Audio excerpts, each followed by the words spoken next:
원자의 구조? 백지 복습을 두 번째로 한번 해볼게요. 좀 책상이 더럽지만 양해 부탁드리고요. 앞에서는 저희가 뭐를 했냐면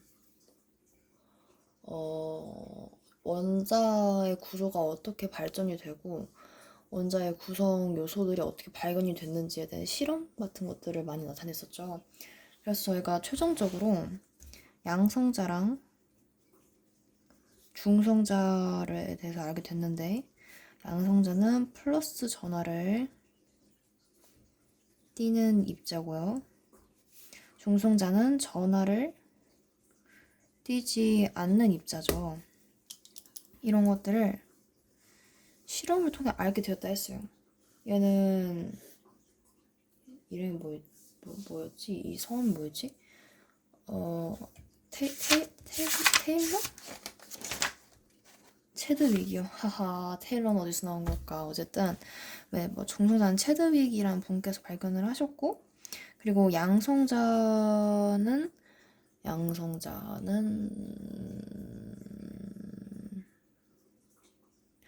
기억이 하나도 안 나네. 그 양극선 실험 톰슨, 러더퍼드, 골튼슈타인? 네, 그분이 이 양성자를 발견을 하셨죠. 그래서 최종적으로 저희가 원자의 구조를 그려볼 수가 있어요. 우선 여기 양성자가 있겠고요. 이렇게 있다고 치면은 여기에 전자가 작은 것들이 막 되게 굉장히 빠르게 주위를 회전을 한다. 이런 식으로 그릴 수가 있고요. 여기 원자 핵을 좀 더 자세히 보면은 여기에 양성자가 있는 거고, 그리고 여기에 전하는 갖고 있지 않지만 질량은 갖고 있는 중성자도 있다. 이런 식으로 이제 구성이 된다는 걸 알았어요. 그래서 우리가 이 원자의 지름을 알 수가 있는데, 지름이 10의 마이너스 10m였고요. 그리고 이거 원자 핵이잖아요. 이게 원자 핵이잖아요. 원자 핵의 지름은 10의 마이너스 10승을 또 10의 4승이나 10의 5승으로 나눠준 그만큼의 아주 작은 크기라고 합니다. 그래서 하는데 뭐였지? 기억이 안 나. 어쨌든 그래서 그 원자의 구성 입자들을 크게 나눠 보자면 원자 핵에 들어가 있는 양성자랑 중성자랑 이거 안 나온다. 샤프심이다. 떨어졌네요.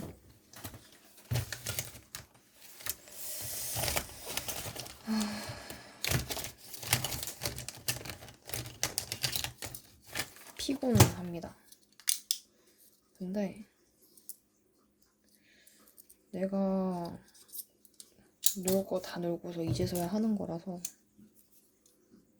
딱히 할 말은 없네요.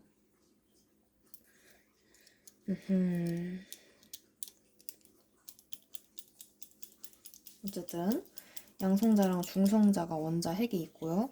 그리고 전자 이런 식으로 크게 나눴죠. 그래서 그 질량, 이거를 질량, 그리고 질량 B 상대적인 거죠. 그리고 전하량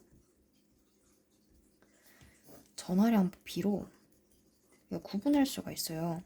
근데 우리가 실제 질량을 외울 수는 없잖아요. 그 1점 뭐시기 소수점이 3자리까지 있던데 뭐시기가 있을 거예요. 뭐시기가 있어요. 질량이 있다 칩시다. 네, 중요한 건 질량 B랑 전하량이에요. 전하량. 질량 B는요, 우선은 좀 상대적으로 나타낸 거예요. 이게 실제 질량이긴 한데 얘네끼리 비교해가지고 질량이 어떠냐라는 거를 물어보고 있는 건데, 그 양성자 아까 말했었는데 전자는 안 말했나? 어쨌든 전자는 질량이 매우 작아요. 매우 작기 때문에 질량 비가 양성자랑 중성자가 거의 1대1이고 아마 전자가 머시기분의 1일 거예요. 굉장히 작아요. 어쨌든 이게 네 자리 숫자였던 것 같은데 어쨌든 질량비가 이렇게 된다. 1대1 대 존나 작음 이런 식으로 된다. 그리고 전하량도요. 여기 머시기가 있어요. 기억은 안 나지만 우선 중성자는 전하량이 없죠. 근데 원자라는 것 자체가 중성이잖아요. 전기적으로. 그래서 양성자의 전하량이 x면 전자의 전하량은 마이너스 x일 수밖에 없었다. 그래서 전하량의 b는 1대 0대 마이너스 1이 됐죠. 네, 이런 식으로 했었습니다. 그래서 좀 최종적으로 정리를 하자면 이제 원자의 종류, 이게 무슨 원자냐를 결정을 하는 거는 원자 번호, 즉 양성자 수고요. 이게 이 원소의 성질, 얘가 뭘 나타내, 어떤 성질을 띠고 있냐, 이거는 전자의 수였죠. 그래서 정리를 하면요, 원자 번호가 양성자 수인데 원자는 정기적으로 중성이기 때문에 양성자 수랑 전자의 수가 같잖아요. 그러니까 양성자 수는 또 전자의 수가 될 수 있다. 이런 식으로 나타낼 수가 있습니다. 그리고 이거를 아까 말했는데 전자는 질량이 매우 작아요. 너무너무 작기 때문에 우리가 질량 수를 구한다 했을 때는 원자 핵에 있는 양성자 수랑 중성자 수를 더해주거든요. 근데 여기서 헷갈리면 안 되는 게 질량 수예요, 수. 개수. 만약에 요거를 질량이라고 하면요. 아무리 작아도 전자의 질량이 있는 거기 때문에 함부로 우리가 빼주면 안 돼요. 근데 질량 수는요. 전자가 정말 너무너무 작기 때문에 한계가 있지도 않았지. 한계라고 하기도 민망할 정도로 너무너무 작아요. 그래서 질량 수를 뭐 자연수까지 센다. 뭐 이런 식으로 할 때는 그냥 큰 양성자 수랑 중성자 수만 세준다 이거지. 질량 자체가 그냥 양성자랑 중성자만 있는 건 아닙니다. 전자도 있어요. 이런 식으로 했어요. 그래서 우리가 표기를 어떻게 하냐면 X 이런 원자 번호가 있다 하면은 좌측 하단에는 원자 번호를 써줬고요. 좌측 상단에는 질량수를 써줬어요. 근데 아까 전에 원자 번호가 양성자수랑도 같고 양성자수는 이제 원자는 중성이니까 전자수랑도 같잖아요. 그래서 만약에 내가 중성자수를 갖고 싶다, 알아보고 싶다 하면은 원자 번호, 즉 양성자수가 있으니까 질량수에서 양성자수를 빼주면 중성자수가 나오겠죠. 이런 식으로 문제를 풀면 됩니다. 그리고 약간 좀 참고로 설명을 할 게 있는데 학교에서 그러더라고요. 애들이 물어본다고. 아니 분명 원자 핵에는 양성자 있고 중성자 있는데 얘네는 분명 밀어내지 않겠느냐, 청력이 발생하지 않겠느냐, 근데 왜 핵에서 이렇게 똘똘 뭉쳐있을 수 있느냐, 이렇게 질문이 있었대요. 아, 발음 왜 이래. 어쨌든 그런 질문이 있었는데 이거에 대해서 설명을 하면은 당연하게도 양성자, 전자, 정자, 양성자, 전자 이런 거는 인력이랑 청력이 발생을 할 수밖에 없어요. 전기력이기 때문에. 근데 핵 안에 있는 건 약간 좀 예외입니다. 핵이 굉장히 작잖아요. 정말 거리가 정말 정말 작아요. 욕할 뻔했네. 어쨌든 정말 너무 작기 때문에 보이긴 해요. 보이네. 어쨌든 정말 작기 때문에 여기에는 청력보다 얘네가 밀어내는 청력보다 더 강한 핵력이라는 게 작용을 하는데 100배 정도 더 강한, 그래서 얘네가 떨어지지 않고 핵이 잘 유지를 할 수가 있는 것이다 라고 보면 될 것 같아요. 그래서 그 학교에서 나왔던 예제 문제가 앞에 정리해놨거든요. 그 전에 아까 말했죠. 그 질량 B가 1대1대 4자릿수분의 1이 해가지고 질량이 양성자랑 중성자가 거의 비슷하고 전자가 조직이 작다. 그리고 전하량은 얘랑 반대다. 전하 B도 얘랑 1이랑 마이너스 1이다. 했고 이건 그냥 참고인데 기호가 양성자는 P고 중성자는 N이고 전자는 E-래요.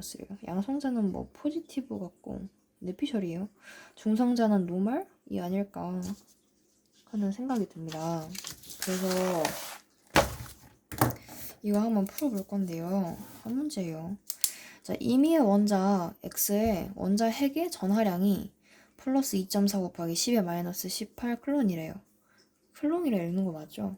어쨌든 그런데 질량 수는 31이래요. 근데 원자 X의 이때 양성자 수와 중성자 수를 구하라 했어요. 그러면은 원자 X의 전하량이 이거래요. 근데 전하량이 그 양성자 수랑 같잖아요. 아니 개소리야.